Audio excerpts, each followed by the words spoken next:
ka. Alam mo kung anong boses ang pakikinggan at nakikinig ka sa boses ni Heath.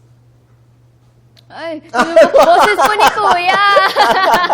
Boses po ni Kuya. Lagi ko po pinapakinggan. Let's talk about Heath. Kasi naalala ko, there was that conversation you had with Shuvi. Tinanong ka kung anong ideal guy, di ba? Pwede naman ito. Mom, Dad, is your mom, Dad here? Mom, hingi lang ako ng permiso, ha, Mami? Okay, sabi ni Mami. Kasi in that conversation with Shuvi, sabi mo ang ideal guy mo ay simple lamang, manamit, hindi masyado matangkad, hindi mahaba ang buhok, etc. Were you talking about Heath?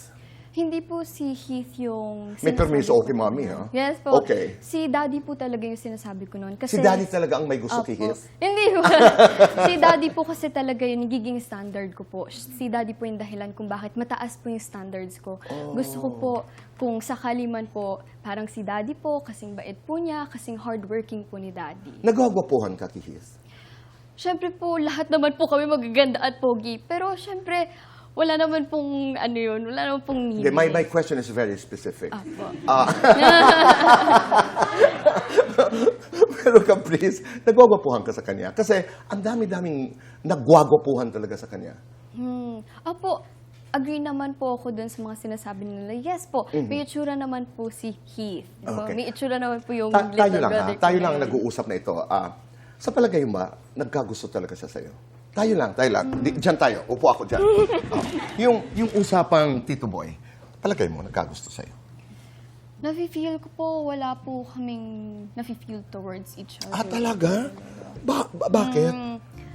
Kasi hindi naman po kami nag-uusap talaga sa bahay. Okay. Kaya nagugulat So, hindi ka rin po ako. nagkagusto sa kanya? Hindi. Oo, pero aware Friends lang aware kayo na siniship talaga kayo?